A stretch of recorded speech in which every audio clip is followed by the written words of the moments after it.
Tools of Titans n'est pas un livre comme les autres, car peu d'auteurs ont les ressources et relations nécessaires pour pouvoir interviewer des dizaines de personnes ayant exceptionnellement réussi dans la vie. C'est pourtant ce qu'a fait Tim Ferriss. Dans ce livre, il concentre les tactiques, routines, habitudes de milliardaires, célébrités ou encore stars dans leur domaine. La première chose à retenir de ce livre est que ces personnes ont des habitudes communes. Par exemple, plus de 80% des interviewés méditent quotidiennement. Quasiment tous ont mené et achevé des projets en complète autonomie, c'est-à-dire sur leur temps libre et avec leur propre argent, et ils ont presque tous été capables de transformer une faiblesse en énorme avantage. Toutes les interviews de ce livre sont intéressantes, et il faudrait beaucoup plus de temps que les quelques minutes de cette vidéo pour résumer l'ensemble des concepts et bonnes idées de ce livre. J'ai donc décidé de parler des 5 personnes qui m'ont le plus marqué. On commence par Arnold Schwarzenegger.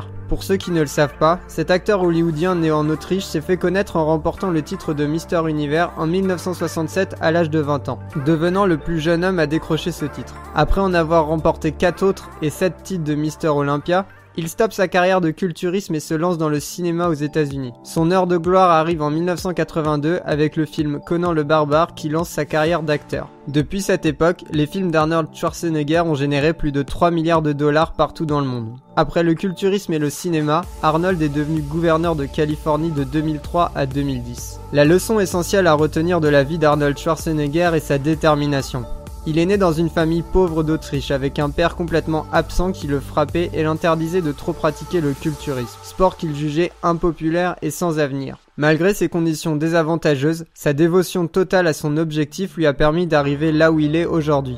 En plus de sa dévotion et de sa grande confiance en lui, il était très malin. Lors de compétitions de culturisme, il demandait à ses compétiteurs s'ils avaient des problèmes aux genoux, dans l'unique but de les faire douter. Après avoir gagné pas mal d'argent avec le culturisme, il a su l'investir correctement dans l'immobilier en profitant de l'inflation des années 70. C'est comme ça qu'il est devenu millionnaire et qu'il a pu dégager du temps pour se lancer dans le cinéma et ne pas être obligé de prendre n'importe quel rôle juste parce qu'il avait besoin d'argent. Pour le film Jumeaux par exemple, Arnold a négocié avec Tom Pollock qui dirigeait Universal Studios dans les années 80 le tournage gratuit en échange d'un pourcentage sur les gains du film. Le film a coûté 16 millions de dollars à produire et en a rapporté 269 millions. Si tu veux prendre exemple sur cet homme, prends des risques limités pour des projets pouvant rapporter des gains illimités. Une seule victoire te suffit. La deuxième personne dont je souhaiterais parler est Nicolas McCarthy.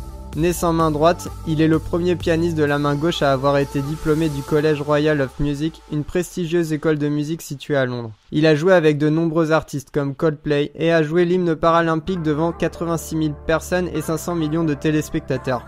Nicolas McCarthy a choisi de jouer uniquement avec sa main gauche sans utiliser l'extension de son bras droit en suivant le conseil d'une de ses profs. Elle lui a expliqué qu'il se ferait peut-être connaître rapidement grâce à un concours de télé en jouant avec son bras droit mais qu'il serait alors juste un divertissement passager vite oublié. En travaillant comme une personne normale sur un répertoire main gauche et en réussissant l'exploit de se diplômer dans une des plus prestigieuses écoles de musique au monde, Nicolas a acquis une notoriété et le respect des gens du milieu, ce qui lui permet d'avoir la carrière qu'il a aujourd'hui. La troisième personne dont je souhaite te parler est Casey Neistat. Youtubeur américain très connu, il a quitté la maison de ses parents à 15 ans et est devenu père à 17 ans. Malgré des débuts difficiles dans la vie, sa passion pour les films l'a amené à créer la série The Neistat Brothers.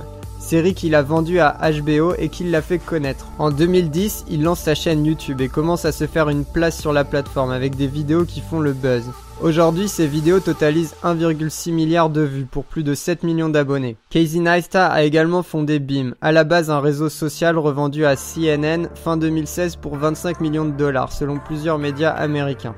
Une de ses premières vidéos virales était une vidéo dénonçant une amende qu'il avait reçue pour avoir roulé en vélo en dehors de la voie réservée aux cyclistes à New York. Au lieu de se battre avec la justice, il a fait une vidéo où il fonçait dans tous les obstacles, encombrant les voies censées être réservées aux cyclistes, démontrant ainsi que les cyclistes étaient obligés de s'écarter de la voie de temps en temps pour éviter les obstacles. Le film se termine par un crash dans une voiture de police qui était vraiment garée sur la voie des vélos. Le film a réalisé 5 millions de vues le premier jour et forcé le maire de New York à le commenter et à prendre des mesures. La leçon à tirer de Casey Neistat est qu'en suivant son instinct et sa créativité, il est possible d'avoir un énorme impact. La quatrième quatrième personne dont je souhaite parler est Peter Thiel. Peut-être le moins connu des quatre, Peter Thiel est pourtant un milliardaire américain d'origine allemande qui a fondé plusieurs entreprises dont PayPal et Palantir. Il a également fait partie des premiers investisseurs de Facebook et d'une centaine d'autres entreprises. Peter Thiel n'aime pas parler de tendance car plus ce que tu fais est populaire, plus la compétition est rude et moins tu peux te différencier. Selon lui, il faut éviter les tendances et se concentrer sur une mission, un problème unique que peu de gens essayent de résoudre.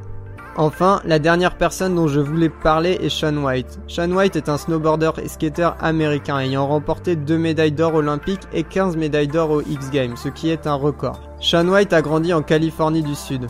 Contrairement à beaucoup de snowboarders américains ayant grandi dans le Colorado ou le Vermont où les hivers sont plus intenses et les montagnes plus grandes, Shaun White a su profiter des hivers plus doux et de l'ensoleillement de la Californie pour s'entraîner plus intensément. Il explique que pendant que les autres se gelaient dans des températures négatives à pratiquer leur sport, il était plus facile et moins énergivore pour lui de s'entraîner dans le sud de la Californie. Ensuite, Shaun White a développé la force d'évacuer toute pression avant ses grandes compétitions. Il se répétait qu'à la fin de la journée, quoi qu'il arrive, il allait rentrer à la maison voir sa famille, et qu'il allait faire de son mieux, mais que ce n'était pas si important. Pour conclure, j'aimerais revenir sur Arnold Schwarzenegger. Quand on lui demande comment il a fait pour en arriver là tout seul, il répond qu'il n'est pas arrivé là tout seul. Même s'il est né en Autriche d'une famille pauvre et qu'il avait une grande détermination et une vision, il explique qu'il s'est fait aider tout au long de sa vie. Par exemple, il a décidé de devenir culturiste et star de cinéma après avoir vu un magazine avec Ray Park, un culturiste et acteur britannique en première page. Il a eu des professeurs qui lui ont appris comment vendre, comment s'entraîner. Il a eu l'aide de Joe Wilder pour l'emmener aux États-Unis. Ce dernier l'a pris sous son aile et l'a aidé à faire passer sa carrière de bodybuilder à un autre niveau. Donc ma question pour toi est simple. De qui t'aides-tu pour avancer dans la vie, pour rejoindre tes objectifs? Réfléchis bien à cela. Personne n'est naturellement talentueux, nous avons tous besoin d'aide. Savoir s'entourer des bonnes personnes est indispensable pour pouvoir réussir dans la vie. Discuter avec une des personnes interviewées dans ce livre est quasiment impossible car ces personnes sont inatteignables. Mais avoir accès à leurs idées et leur histoire est à portée de main de n'importe qui vivant dans un pays développé grâce à une connexion internet. Peu de gens le réalisent, mais si tu en prends conscience, cela pourrait vraiment changer ta vie. Je profite juste de la fin de la vidéo pour te prévenir que je poste régulièrement du contenu sur Facebook qui n'est pas visible sur YouTube. Si ça t'intéresse, tape @l'art de réussir TV dans la barre de recherche Facebook et aime la page pour suivre mes dernières publications.